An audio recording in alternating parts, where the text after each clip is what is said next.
Hi అండి, welcome to home entertainment. నేను మీ సత్య. ఈరోజు నేను కాకరకాయ పులుసు ఏ రకంగా చేసుకోవాలో చూపించబోతున్నానండి. మీ అందరికీ కూడా కాకరకాయ గురించి తెలుసు. కాకరకాయ మన శరీరానికి ఏ రకంగా మంచి చేస్తుందో, మన లోపల పొట్ట ప్రేగుల్ని ఏ రకంగా క్లీన్ చేస్తుందో మీ అందరికీ తెలుసు. కానీ తెలిసినా కానీ ఎవరు తినరు కాకరకాయ. ఎందుకంటే కాకరకాయ చేదుగా ఉంటుందని దాని మీద ఎవరు సరిగా ఇంట్రెస్ట్ చూపించరు.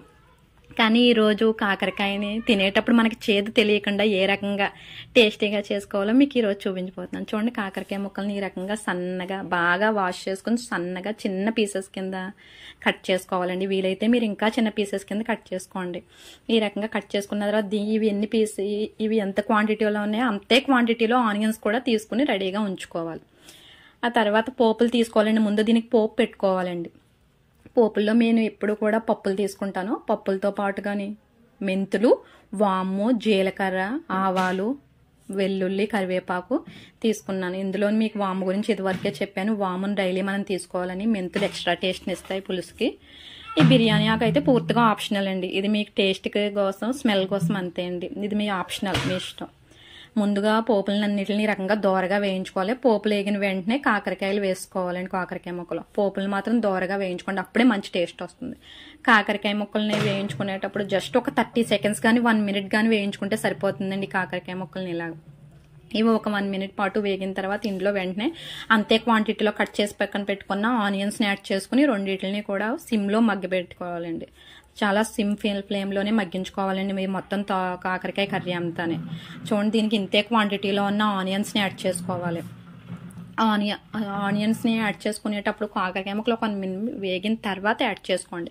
తర్వాత ఈ రకంగా కలుపుకుంటూ మీరు చిన్న మంట మీదే వేగించుకోండి. దానివల్ల అడుగంటకుండా వస్తుంది. ఎందుకంటే మనం ఆయిల్ అనేది ఎక్కువ తీసుకోం కదా, సో అందుకని అడుగంటకుండా బాగా రావాలంటే సిమ్లోనే చేసుకోండి.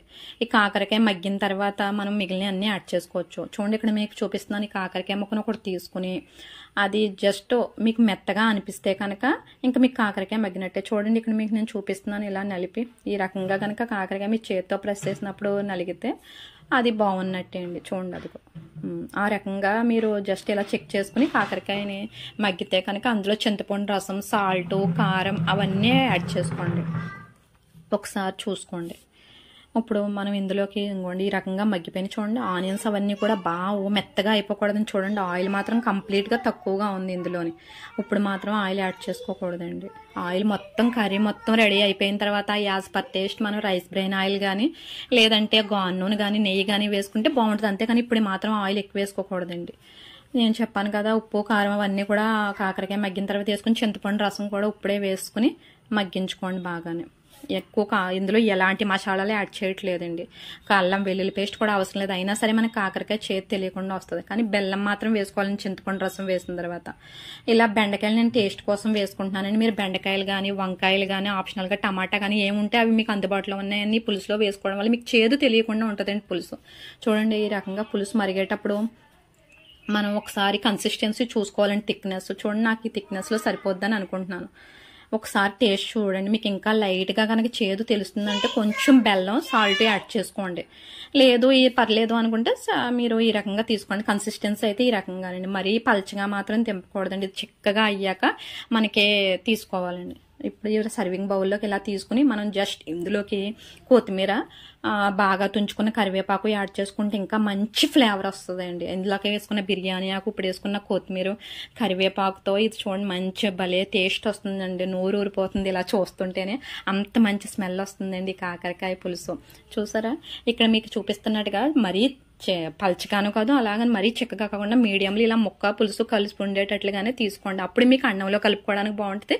మెయిన్ చేదు అనేది తెలియకుండా ఉంటుంది. ఈ రకంగా మనం పిల్లలకి ఎంత రైస్ అయితే అంత కర్రీ కూడా పెట్టేయచ్చు. కాకపోతే ఇలా తీసుకున్నప్పుడు ఇప్పుడు ఇందులో మీరు ఏదన్నా ఆయిల్ కానీ నెయ్యి కానీ వేసుకుంటే చంకా టేస్ట్ ఉంటుంది. మేమైతే రైస్ బ్రెయిన్ ఆయిల్ యూజ్ చేస్తున్నాం కాబట్టి రైస్ బ్రెయిన్ ఆయిల్ వేస్తానండి. ఇప్పుడు నేను అది వేసి పిల్లలకి పెడతాను. మనకి కూడా తీసుకోవడానికి బాగుంటుంది. ఈ కాకరకాయ కర్రీని పిల్లలకి కనీసం వారానికి ఒకసారైనా పెడితే వాళ్ళకి ఎలాంటి పొట్టలో నుళ్ళు పురుగులు కానీ ఎలాంటి సమస్య ఉండదండి. కనీసం వారానికి ఒకసారైనా తీసుకోవాలి. మా బాబుకి 4 years చూడండి. మా బాబు చాలా చక్కగా ఇబ్బంది పెట్టకుండా టేస్టీ కాకరకాయ పులుసుని చాలా ఇష్టంగా తింటాడండి తను. చిన్నపిల్లలు మా పాప బాబు కూడా ఇద్దరు చాలా ఇష్టంగా తింటారు. ఎందుకంటే అది అంత టేస్టీగా చేదు తెలియకుండా ఉంటుందండి. ఇన్ని ఆరోగ్య ప్రయోజనాలు ఉన్నటువంటి ఈ కాకరకాయ కర్రీని మీరు ఈ రకంగా చేసుకుని ఒక్కసారి ట్రై చేయండి. మీకు డెఫినెట్గా నచ్చుద్ది. మీకు కనుక ఈ రెసిపీ నచ్చితే ప్లీజ్ దయచేసి సబ్స్క్రైబ్ చేసుకోండి. వీలైతే అందరికీ షేర్ చేయండి, లైక్ చేయండి. Thank you.